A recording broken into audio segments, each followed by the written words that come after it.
சுவாமியே சரணமையப்பா. வணக்கம் தமிழ் ஆன்மீக அன்பர்களே.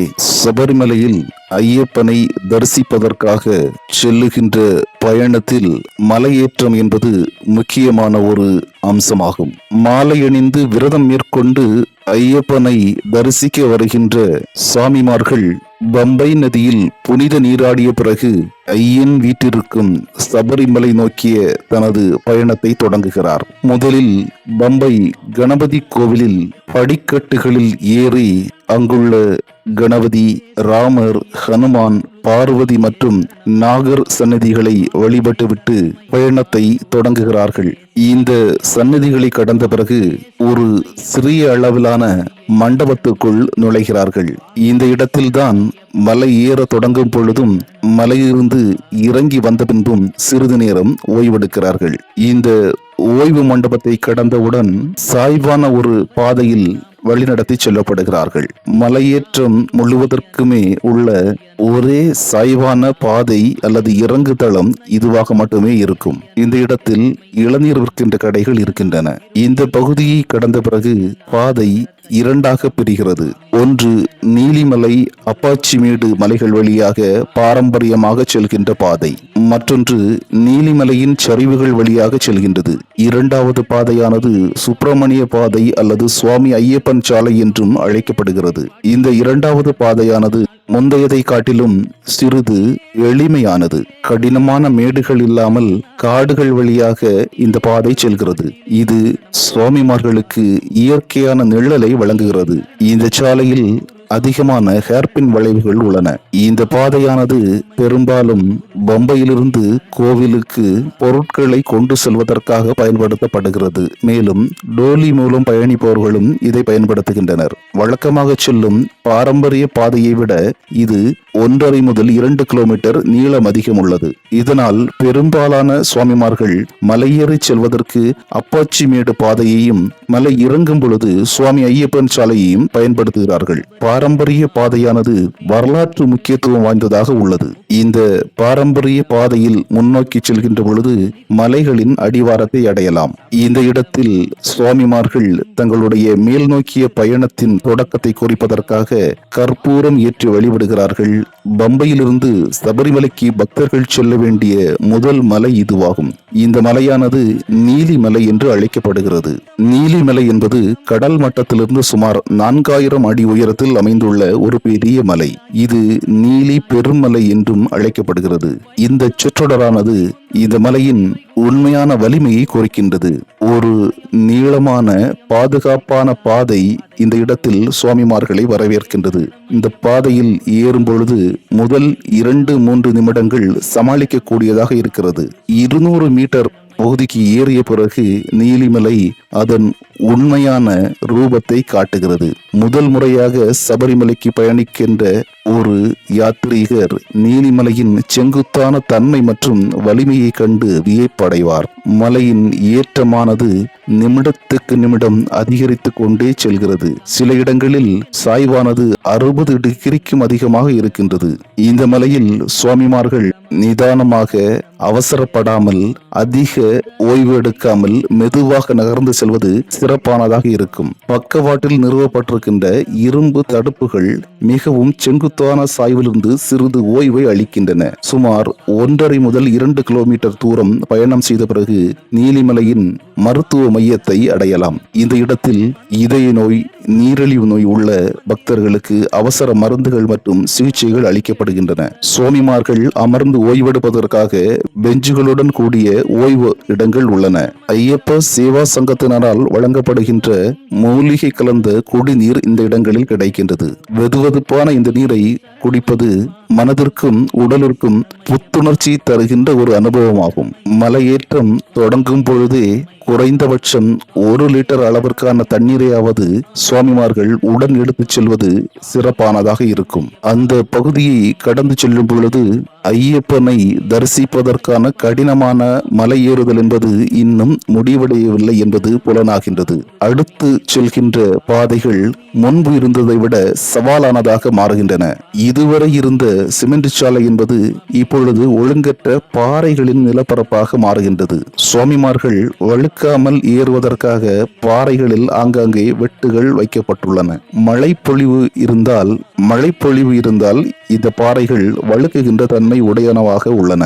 எனவே இந்த பகுதியில் ஏறுகின்ற சுவாமிமார்கள் மிகவும் கவனமாக ஏற வேண்டும். இந்த மலை பயணம் என்பது சுவாமிமார்களுக்கு எளிதான நடைப்பயணம் அல்ல.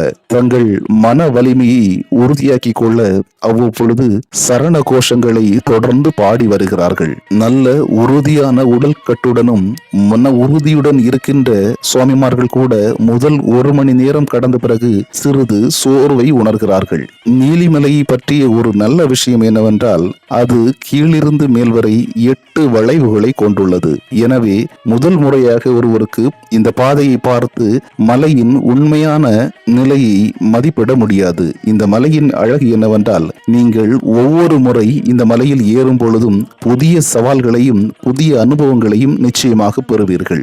ஏறக்குறைய 1 மணி நேரத்திற்கு மேலாக இந்த பிரம்மாண்டமான மலையில் ஏறிய பிறகு அப்பாச்சிமேடு பகுதியை அடையலாம். நீலிமலையின் உச்சியில் அப்பாச்சிமேடு உள்ளது. நீலிமலையின் கடினமான மலை ஏறுதலுக்கு பிறகு சுவாமிமார்கள் சிறிது ஓய்வெடுக்கும் இடமாக இது செயல்படுகின்றது. சுற்றியுள்ள மலைகளின் அழகிய காட்சிகளை இங்கிருந்து காணலாம். இதன் இருபுறமும் ஆழமான பள்ளத்தாக்குகள் உள்ளன. அவை அப்பாச்சிமேடு மற்றும் இப்பாச்சிமேடு என்று அழைக்கப்படுகின்றன. தீய சக்திகளை அமைதிப்படுத்துவதற்காக சுவாமிமார்கள் இங்கு அரிசி உருண்டைகளை வீசுகிறார்கள். இதற்கு பிறகு தங்கள் பயணத்தை தொடர்கிறார்கள். அப்பாச்சிமேடு ஏறுதல் என்பது இன்னும் செங்குத்தான ஏறுதலாகும். இந்த பகுதியில் செங்குத்தான பாதையில் நிறைய வளைவுகள் உள்ளன. உண்மையில் இந்த அப்பாச்சிமேடு மலையேற்றம் ஒரு காலத்தில் முழு சபரிமலை யாத்திரையின் கடினமான பகுதியாக கருதப்பட்டது. அப்பாச்சிமேடு ஏறுதல் சுமார் 2 கிலோமீட்டர் வரை நீடிக்கும். இந்த பகுதியில் பாதையின் கடினத்தன்மையையும் செங்குத்து தன்மையையும் குறைப்பதற்காக பல காங்கிரீட் படிகளை அமைத்துள்ளார்கள். இந்த படிகள் இல்லாமல் ஏறுவது என்பது இன்னும் அதிக சோர்வாக இருக்கும். பக்தர்கள் முன்னோக்கி செல்லும் பொழுது அவர்கள் வெடி வெடிக்கும் சத்தத்தை கேட்கலாம். இது சபரிமலையில் உள்ள வெடி வழிபாடு என்று அழைக்கப்படுகின்றது. இந்த சத்தத்தை கேட்கின்ற பக்தர்கள் அப்பாச்சிமேடு ஏறுதல் கிட்டத்தட்ட முடிவடைந்து விட்டது என்பதை உணர்ந்து மிகவும் ஆசுவாசம் அடைகிறார்கள். அப்பாச்சிமேடு ஏறுதலை முடித்த பிறகு ஒருவர் நீலிமலையை முழுவதுமாக கடந்திருப்பார். இப்பொழுது சுவாமிமார்கள் உண்மையாக நீலிமலையின் உச்சியில் நிற்கின்றார்கள். அடுத்து குறிப்பிடத்தக்க இடம் என்பது சபரி பீடம். அப்பாச்சிமேடு ஏறுதலின் கடைசி சுற்றில் பக்தர்கள் கேட்கின்ற வெடி வழிபாடு உண்மையில் இந்த இடத்திலிருந்து கேட்டது. இந்த சபரி பீடம் ராமபக்தையான சபரி என்ற பெண்ணுக்காக அர்ப்பணிக்கப்பட்டுள்ளது.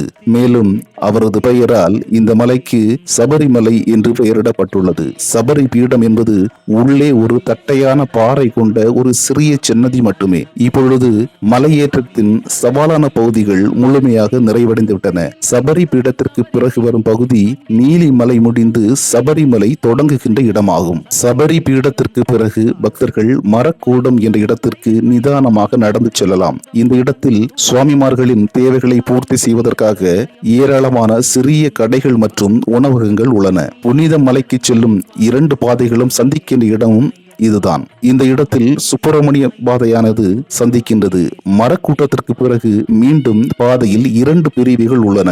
ஒரு பாதை சரங்குத்தி வழியாக செல்கின்றது. இது கொஞ்சம் சவாலான பாதையாகும். மற்றொரு பாதை சந்திரநந்தன் சாலை வழியாகும். இது மீண்டும் ஒரு தட்டையான பாதையாகும். மரக்கூட்டத்திலிருந்து தொடங்கும் சந்திரநந்தன் சாலை சரங்குத்தி பாதையுடன் ஒப்பிடும் பொழுது நீளம் அதிகமானது மற்றும் இந்த பாதையில் காட்டு அணில், சில வகையான லங்கூர்கள், பறவைகள் போன்ற சில அரிய உயிரினங்களையும் காணலாம். சரங்குத்தி பாதையை தேர்ந்தெடுக்கும் சுவாமிமார்கள் இந்த பாதையை அடைய ஒரு சிறிய தற்காலிக மேம்பாலம் போன்ற கட்டமைப்பின் மீது ஏறிச் செல்ல வேண்டும். பெரும்பாலும் பெரும்பாலும் கூட்டம் அதிகமாக இருக்கின்ற காலங்களில் சுவாமிமார்கள் இயல்பாகவே சரங்குத்தி பாதை வழியாகவே செல்வதற்கு அனுமதிக்கப்படுகிறார்கள். சரங்குத்தி பாதையானது சில இடங்களில் பாறைகள் நிறைந்ததாக இருந்தாலும் சாய்வான பாதையாக இருக்கிறது. இது பக்தர்களுக்கு சிறிது எளிமையாக இருக்கிறது. இந்த பாதையில் சில எளிமையான மேம்பாடுகள் செய்யப்பட்டுள்ளன. சுவாமிமார்கள் கூட்டத்தை முறையாக நிர்வகிப்பதற்காக வரிசை வளாகங்கள் கட்டப்பட்டுள்ளன. சுமார் 2 கிலோமீட்டர் தூரம் நடந்த பிறகு சுவாமிமார்கள் சரங்குத்தியை அடைகிறார்கள். சபரிமலைக்கு புனித யாத்திரை வருகின்ற கன்னிச்சாமிகள் தங்கள் வருகையை கொடுக்கின்ற வகையில் ஒரு மரத்தில் ஒரு வில் வைக்கின்ற இடமாக சரங்குத்தி இருக்கின்றது. ஐயப்பனின் பிரதான கோவிலில் இருந்து இந்த இடம் அருகாமையில் உள்ளது. சுவாமிமார்கள் சரங்குத்தியை கடந்த பிறகு ஒரு மென்மையான சாய்வு பகுதி உள்ளது. இந்த சாய்வான இடத்திற்கு பிறகு சுவாமிமார்கள் பிரதான வரிசைகளை அடையலாம். மற்ற பாதைகளிலிருந்து வருகின்ற சுவாமிமார்களும் இந்த இடத்தில் இடைகிறார்கள். முன்னோக்கி செல்லும் பொழுது ஒரு பெரிய கொட்டகையானது பக்தர்களை வரவேற்கிறது. மேலும் கோவில் வளாகமானது அருகில் இருப்பதையும் நம்மால் உணர முடியும். இந்த இடம் நடைப்பந்தல் என்று அழைக்கப்படுகிறது. நடைப்பந்தலுக்கு பிறகு பக்தர்கள் உள்ளே செல்ல அனுமதிக்கப்படுகிறார்கள். அடுத்தபடியாக இந்த முழுமையான சபரிமலை யாத்திரையின் முக்கியமான பகுதியாக 18ஆம் படி அல்லது புனித 18 படிகள் வருகின்றன. இந்த படிகளை கண்டதும் பக்தர்கள் மிகுந்த பக்தியுடன் சரண கோஷங்களை எழுப்புகிறார்கள். பக்தர்கள் 18ஆம் படியின் இருபுறமும் தாங்கள் இருமுடியில் சுமந்து செல்லும் தேங்காய்களை உடைக்கிறார்கள். புனிதமான இருமுடி பையை சுமந்து செல்கின்ற பக்தர்கள் மட்டுமே 18ஆம் படிகளில் ஏற அனுமதிக்கப்படுகிறார்கள். 18ஆம் படியில் ஏறுவது என்பது விவரிக்க முடியாத ஒரு உணர்வு. ஆனால் அது அனுபவத்தால் மட்டுமே புரியும். புனித படிகளில் ஏறுகின்ற பக்தர்களின் கண்களிலிருந்து மகிழ்ச்சியின் அடையாளமாக கண்ணீரானது நிரம்பி வழிகின்றது. இதன் பிறகு 18 படிகளை கடந்த பிறகு சுவாமிமார்கள் ஐயப்பனின் பிரதான சன்னதி அடைவதற்கு ஒரு சிறிய மேம்பாலத்தில் ஏற வேண்டும். வரிசையில் காத்திருக்கின்ற அனைவருக்குமே தங்கள் வாழ்வின் பயனை அனுபவிப்பதற்காக, அதாவது சுவாமி ஐயப்பனை தரிசனம் செய்வதற்காக பிறவி பயன் இந்த இடத்தில் நிறைவடையும். ஐயப்பனின் கருவறையை நெருங்க நெருங்க சரண கோஷங்களின் முழக்கமானது அதிகரித்து கொண்டே இருக்கும். அது ஒரு இனம் புரியாத ஆன்மீக உணர்வை சுவாமிமார்கள் அனைவருக்குமே உணரச் செய்யும். அந்த ஆன்மீக உணர்வாலும் சரண கோஷங்களின் அதிர்வாலும் ஐயப்பனை தரிசித்ததுமே சுவாமிமார்கள் தன்னை முழுமையாகவே இழந்து விடுகிறார்கள். தங்கள் கண்களுக்கு முன்பாக ஐயப்பன் ஒரு கையில் சின்முத்திரையுடன் யோகாசன ஆசனத்தில் அமர்ந்திருக்கிறார்.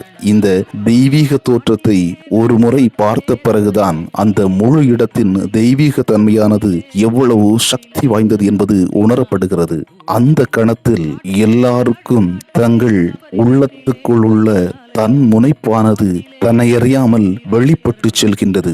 பயங்கரமான பிரமிக்கத்தக்க ஒரு அனுபவமானது அங்கு கிடைக்கின்றது. சர்வ வல்லமையுள்ளவரின் முன்பாக சுவாமிமார்கள் முழுமையாக சரணடைகிறார்கள். ஐயப்பனின் குழந்தை போன்ற அப்பாவித்தனமான வடிவத்தை கண்ட பிறகு சுவாமிமார்களின் மனதில் ஒரு சாதனை உணர்வு பிறக்கின்றது.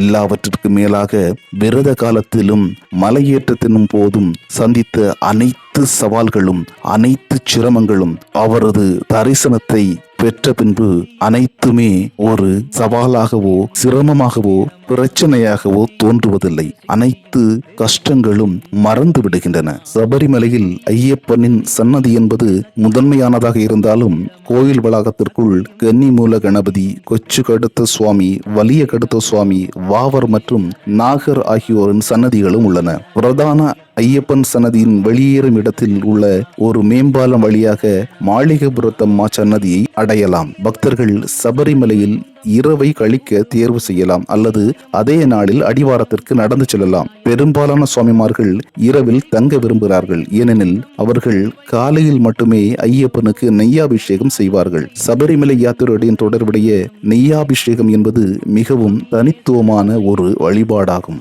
நெய்யபிஷேகம் செய்த பிறகு சுவாமிமார்கள் 18ஆம் படி அருகே தேங்காய் உடைத்து தாங்கள் மலையிலிருந்து இறங்குகின்ற பயணத்தை தொடரலாம். கூட்ட நெரிசல் அதிகமாக இருக்கின்ற காலங்களில் சுவாமிமார்களை திருப்பி விடுவதற்காக புதிதாக உருவாக்கப்பட்ட பாதையாகும் இது. இந்த பாதை சரண சேது பாதை என்று அழைக்கப்படுகிறது.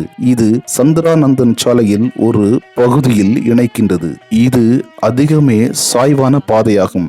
ஆகையால் பெரும்பாலான சுவாமிமார்கள் இதை விரும்புவதில்லை. மலையிலிருந்து இறங்குகின்ற பயணமானது சபரி பீடம் வரைக்கும் சுமார் 2.5 கிலோமீட்டர் அதிக அளவு கடுமையாக இல்லாமல் இறங்கி வரலாம். அதற்கு பிறகு உண்மையான சவாலானது வருகின்றது. மலையடிவாரத்தை அடைவதற்காக அப்பாச்சி மேடு மற்றும் நீலிமலையின் செங்குத்தான மலைப்பாதைகளில் இறங்க வேண்டும். மலைகளின் உயரமானது சுவாமிமார்கள் எப்படி உச்சி அடைந்தார்கள் என்பதை யோசிக்க வைக்கின்றது. உண்மையில் மலையேற்றத்தின் கடினத்தன்மையானது மலையிலிருந்து இறங்கும் பொழுதுதான் தெரிய வரும். கால்கள் கட்டுப்பாட்டிற்குள் நிற்காது, அறியாமலே முன்னோக்கி செல்கின்றது. கால்களை கட்டுப்படுத்துவதற்காக அதிக அளவிலான இயக்கத்தை கொடுக்க வேண்டும். மேல் நோக்கி செல்வதற்கு பயன்படுத்திய உடலின் ஆற்றலை விட 75% அதிகமான ஆற்றலானது கீழே இறங்குவதற்கு தேவைப்படுகின்றது. மழைக்காலங்களில் கீழ் நோக்கி செல்வது என்பது இன்னும் அதிகமான கடினமாக இருக்கும். ஒரு தவறான அடியை எடுத்து வைத்தால் மலையிலிருந்து உருண்டு கீழே வருவதற்கான வாய்ப்புகளும் அதிகம் உள்ளன.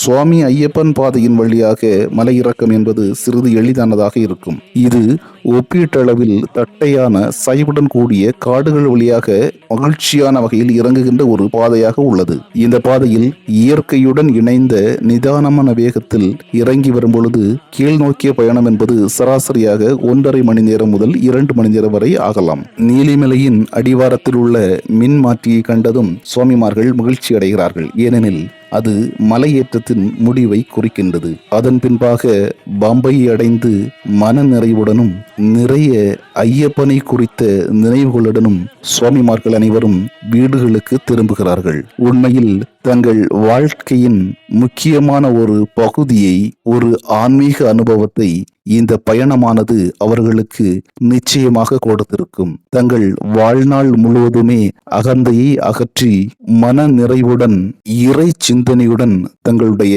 வாழ்க்கையை வழிநடத்தி செல்வதற்கு இந்த மலையேற்றமும் 18ஆம் படிகளின் வழியாக சென்று ஐயப்பனை தரிசிப்பதும் அவர்களுக்கு ஒரு உன்னதமான அனுபவத்தை கொடுத்திருக்கும் என்பதில் எந்தவித ஐயமும் இல்லை. சுவாமியே சரணமையப்பா.